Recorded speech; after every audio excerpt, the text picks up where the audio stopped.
Hello, I'm Esther Gidhu-Ewart. It's Wednesday, June 7th. This is Africa 54.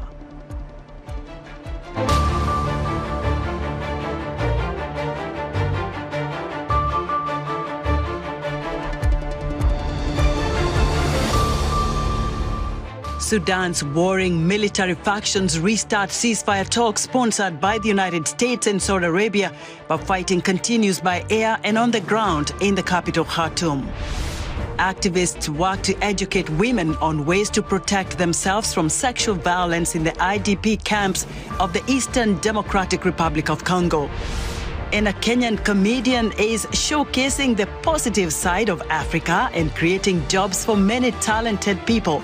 We'll have a report. All this and much more coming up on today's Africa 54.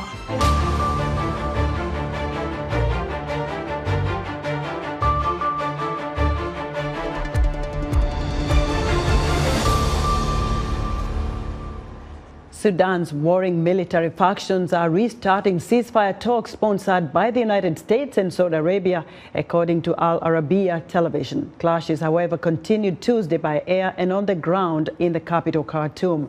The fighting between the army and paramilitary rapid support forces, now in its 8th week, has caught civilians in the crossfire, cutting off their access to basic services and spreading lawlessness. Saudi-owned Al Arabiya said the two sides had agreed to indirect talks without providing details. The army and RSF did not immediately comment. Earlier in the day, Army leader General Abdel Fattah al-Burhan spoke with Saudi Foreign Minister Faisal bin Farhan. Burhan emphasized the need for the RSF to exit hospitals, public facilities and homes, and to open safe pathways in order for the Jeddah platform to succeed. The RSF leader Mohammed Hamdan Dagalo, known as Hemeti, said on Sunday he had spoken with Farhan and expressed his support for the Jeddah platform, and neither leader mentioned restarting the talks. Tigrayans who fled Ethiopia's civil war to neighboring Sudan say they are not receiving enough aid due to the outbreak of violence there, but they are afraid to return to Ethiopia because of alleged ethnic cleansing. Others, resorting to desperate measures, are falling victim to human traffickers, promising to help them find passage to Europe. Henry Wilkins reports from Jamena, Chad. Since Ethiopia's civil war started in 2020, neighbouring Sudan has received 70,000 Ethiopian refugees. Now, many find themselves caught up in the maelstrom of Sudan's civil war, which started on April 15th.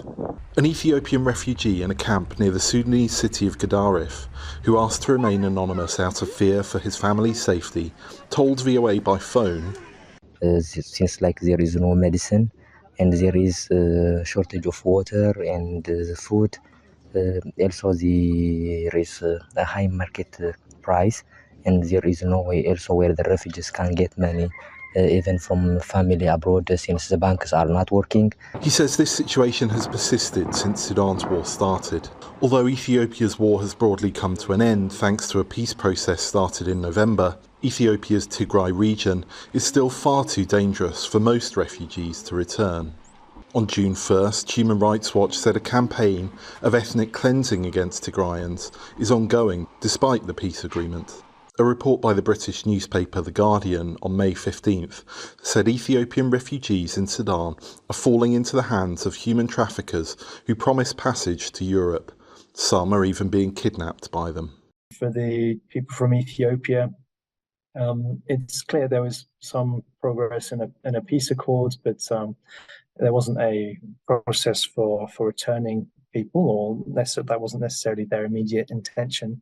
Most of them did want to go back at some point, as our understanding, but not the conditions weren't right, particularly in the places where they'd come from in Western Tigray. As fighting in Khartoum continues, some flow of aid into sites in Sudan occupied by Ethiopian refugees has resumed, after initially being halted entirely by the conflict. Henry Wilkins for VOA News, Jamena, Chad. Many Sudanese nationals have sought refuge in neighboring South Sudan, and for more insight on their plight, I'm joined live via Skype from Juba, South Sudan by Imke van der Honing, South Sudan Country Coordinator for Chorus International, a non-profit humanitarian organization. Mr. Honing, I understand you're having technical issues with the camera, so let's get to it. Tell us about the impact of the war in Sudan on the refugees right where you are in Juba and what you're doing to help them out. That's right. The main effect is, of course, that there's a lot of people already displaced in South Sudan, and more people are coming in to South Sudan. Of course, South Sudan is also regularly importing food in a normal situation, but this time that is even more difficult as one of the major import channels through Sudan is now also closed. The people who are coming into South Sudan, most of them arrive in the most remote state, Upper Nile, and have problems finding shelter and transport from there to wherever they should go. So the United Nations is also warning that some countries may slip into starvation levels.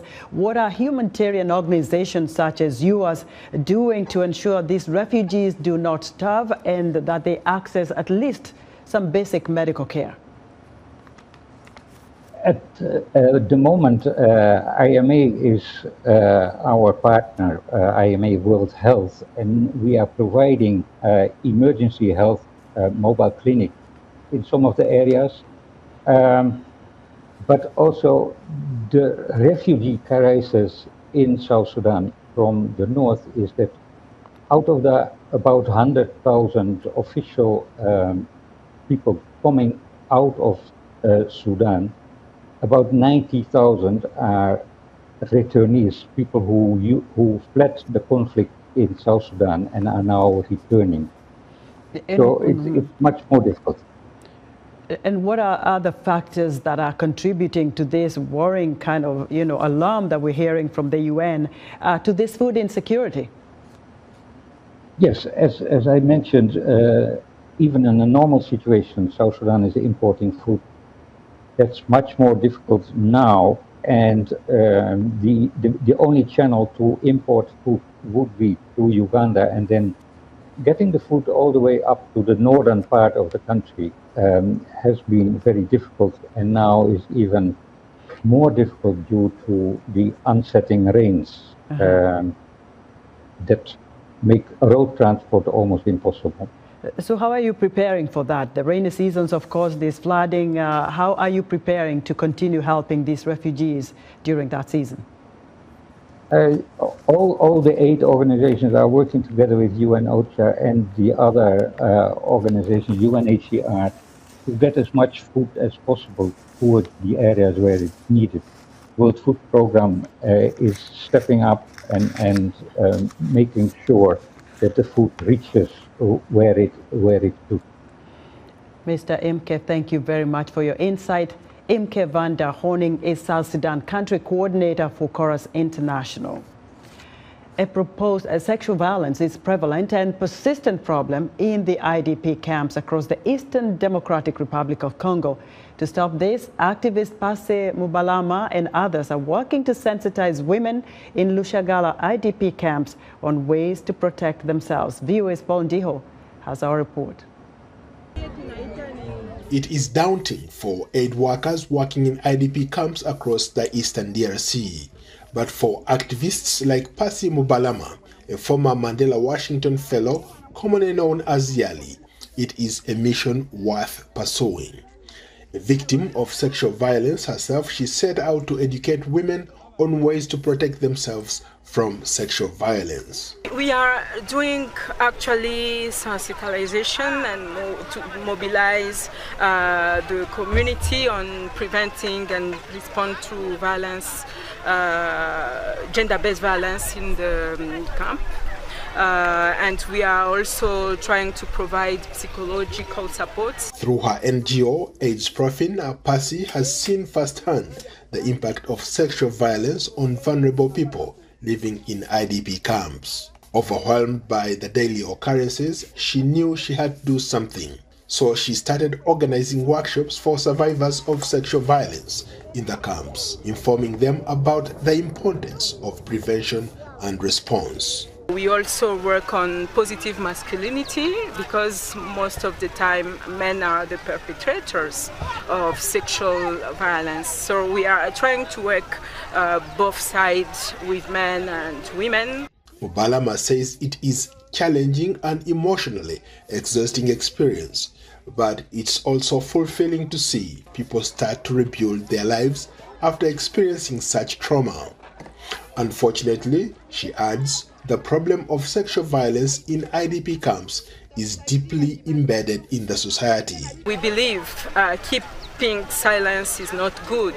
If they want to get support from MedProfen or other different organizations, they have to report the situation.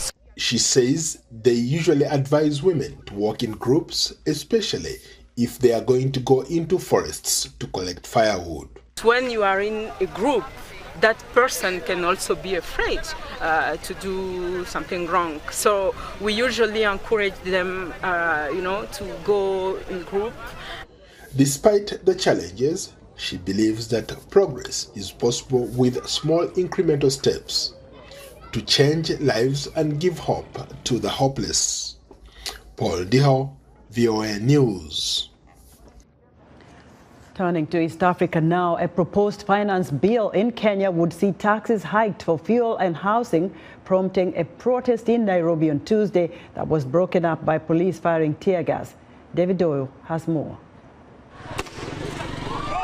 Kenyan police fired tear gas on Tuesday at hundreds of people protesting in Nairobi. The demonstration was against a proposed finance bill that would hike taxes on fuel and housing. President William Ruto is under pressure to increase revenues in the face of rising government debts. But his proposals have been criticised by civil servants and political opponents, who say the cost of living is already too high. Around 500 protesters marched to Parliament to present a petition against the bill. 11 protesters were seen being detained by police. Ruto has defended the bill, saying its provisions are needed to ensure financial security. It will create jobs for young people, he claims, by building new homes financed through the housing levy.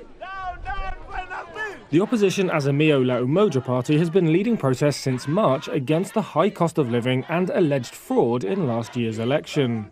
It has said the finance bill would take Kenya back to the 1980s, when the economy started to deteriorate. That was David Doyle of Reuters reporting. Nigerian immigrant Yemi Mobolade is the new mayor of the second largest city in the western U.S. state of Colorado. VOA's Haruna Shehu has our story from his inauguration. Yeah, in this city, to be the first elected black mayor and to be the first immigrant mayor, in a city like mine, that's traditionally and historically not been the case. And now to usher us into a new chapter, I often say that who I am in terms of my identity is also a byproduct of that win. It's not why I wouldn't say it's why I won. When you look at my city and you look at the design in terms of the political dynamic, you do have Republicans, you have Democrats, Independent, and I ran a campaign that was able to transcend all of it. And it just so happened that this leader that ran that campaign is also black and immigrant. What's significant about this win, and this is a message to leaders globally, is our world is hungry for more than tribalism, partisan politics, and they're hungry for leaders who can transcend all of that and put our quality of life ahead of party politics. And that's the statement that we've made in this city. Colorado Springs is traditionally a Republican area. Right. So what, like two years ago, or even 1 year ago, when you ask someone, he might tell you your story is not going to be possible. Oh, I heard that quite a bit. So what convinced you to go ahead, to push ahead, despite the fact that you know?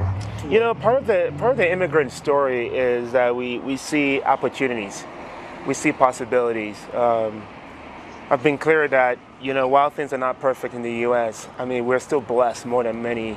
I grew up in Lagos, Nigeria, and I know what my origins were like. And so when you're in a land like this and you see nothing but opportunities, you pursue it, you fight for it. I'm the product of just the coaching and investment of many leaders, so I'm committed to paying it forward. To whom much is given, much is required. So, and then the last thing is when you look at the world, the state of the world around you, and you realize it's not great, and sometimes it feels like it's getting worse. Instead of looking around to see who's going to fix the problem, who's going to step up, you have to be the change you want to see in the world. So I did raise my hands, and my family and I, we raised our hands to say, here we are, send us, and it paid off. That was Yemi Mobolade, the new mayor of the second largest city in the western U.S. state of Colorado, speaking to VOA's Haruna Shehu. We're excited to hear what you think about Africa 54 and all our VOA Africa programs on our website at voaafrica.com. Still to come in our tech report, a Kenyan comedian generates a buzz on social media by showcasing the positive side of Africa. We'll be right back. On the next Straight Talk Africa, violent protests rocked Senegal's capital Dakar after the sentencing of opposition leader Ousmane Sonko, which could prevent him from running in the February presidential elections. Senegal's government cut access to mobile internet services. Are we witnessing a decline of Senegalese democracy? Join me, Heidi Adams, on the next Straight Talk Africa.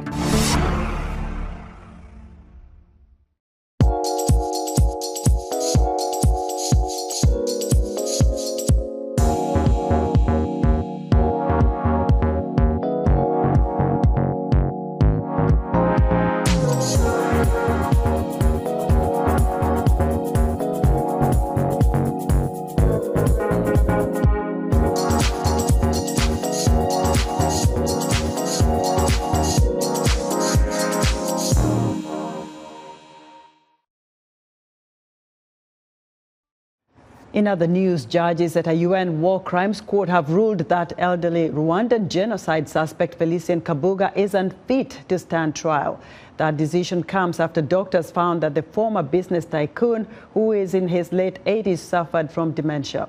Kabuga was one of the last suspects sought by the tribunal prosecuting crimes committed during the 1994 genocide, in which extremists from the ruling Hutu majority killed more than 800,000 minority Tutsis and Hutu moderates in just 100 days.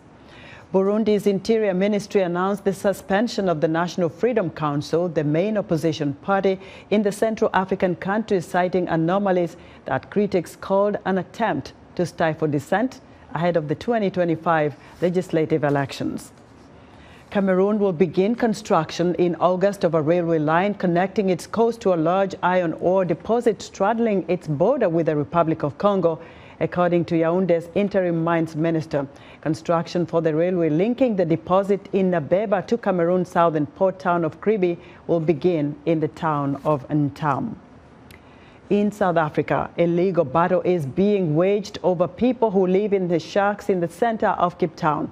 City officials are reasonably confident they will win an order that will start processes to tear down 300 shacks erected on pavements, under bridges, and even at historic landmarks. But human rights groups say it is far from a done deal. Vicky Stark reports from Cape Town. Since COVID struck 3 years ago, scores more homeless people have flocked to Cape Town's central business district. A court ruling during the pandemic made it difficult for officials to stop them from pitching tents and building makeshift shacks. Many have settled at this tourist attraction, the Castle of Good Hope, which was built by the colonizing Dutch in the 17th century. Abigail Mashonga is facing eviction. I ended up living on the street because of mom passed away and my stepsister was so nasty. Mashonga says homeless people are often harassed by police.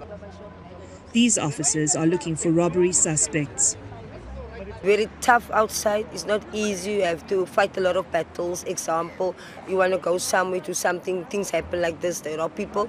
Now the cops, they insult you. Dean Ramjumia has been working with homeless people for 30 years. He's assisting the human rights lawyers who challenged the city's eviction bid through a non-profit organization called the Socio-Economic Rights Institute of South Africa. People are here because it's close to resources. In the communities where most of our people come from, there is not the economic assistance, there is not intervention, social work service. JP Smith heads up the Cape Town Mayor's Committee for Safety and Security. He says that while the city is still relatively safe, citizens are concerned about a rise in crime, substance abuse and people with mental illnesses. Smith says a national law that states no one can be evicted from their home without being provided alternative accommodation has made it almost impossible for the city to enforce many bylaws. The city wants to place homeless people in shelters but hasn't been able to because of legal challenges. He says it's very frustrating because several shelters in and around the central business district could accommodate those living in the street.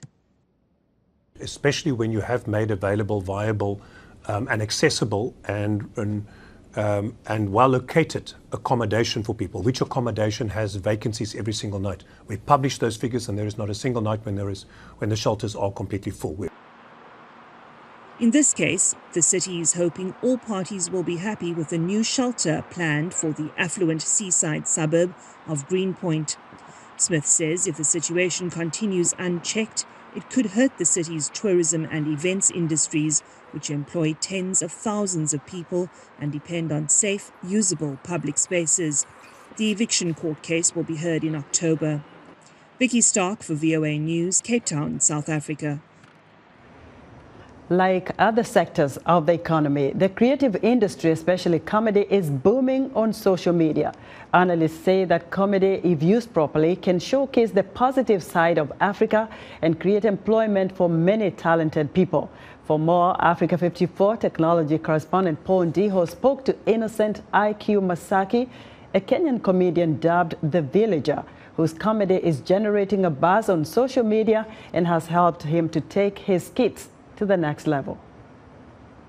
Welcome to Africa 54. Thank you. Thank you. You have become like an internet sensation. You are one of those comedians who are making people laugh a little bit. Tell us a little bit about yourself.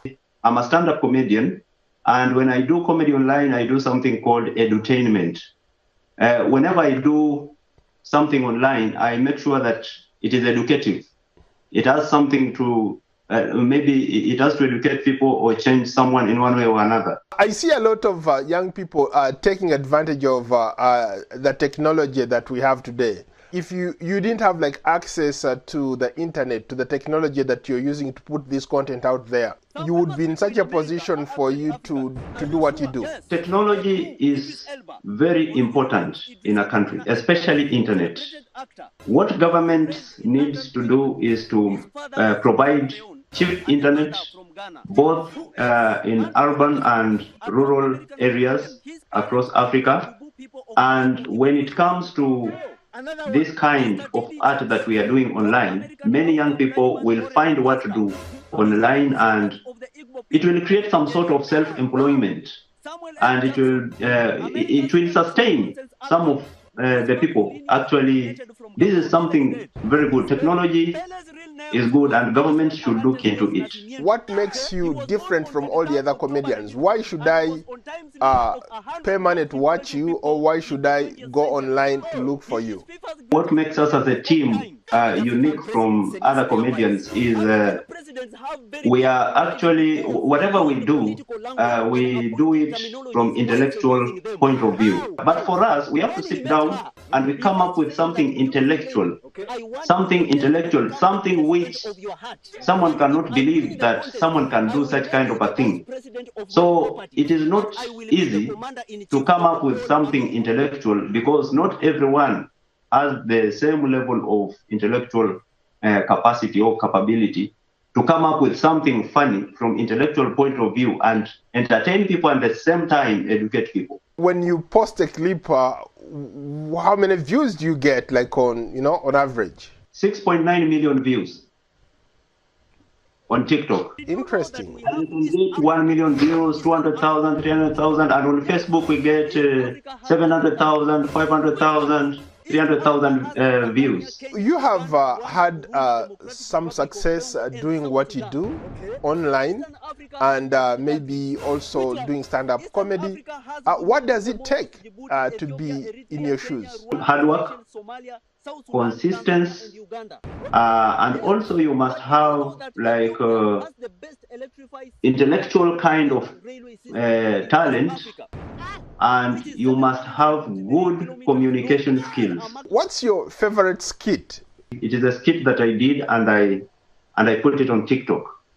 Actually, it was around the second lockdown in Uganda, whereby the president of Uganda announced that no borders, they were not allowed to carry passengers. So we came up with a skit whereby a traffic officer is there, and I was there like a passenger, but inside a box and being carried by a motorcycle rider. Where do you see this type of comedy taking you and your team? We are going to blend it with stand-up comedy, and we are going to use it to travel from country to country. A lot of young people say that the best way to be self-employed is looking for something that you can do and do it well. If there are some young kids, young people, what would you like them to learn from you?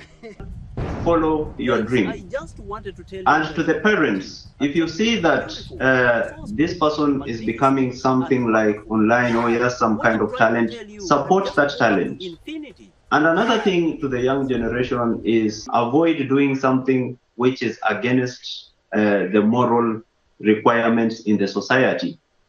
That one, you will go far with whatever you're doing, and whatever talent that you have, just showcase it online. Who is funnier, Kenyans or Ugandans or Tanzanians? Being an East African, what I can say is I find Ugandans very funny.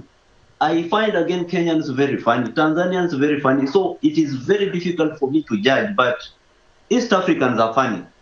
You took a political approach on it, but I like that. Thank you so much for your time, my friend. Thank you very much. Innocent, way to go. Make us happy.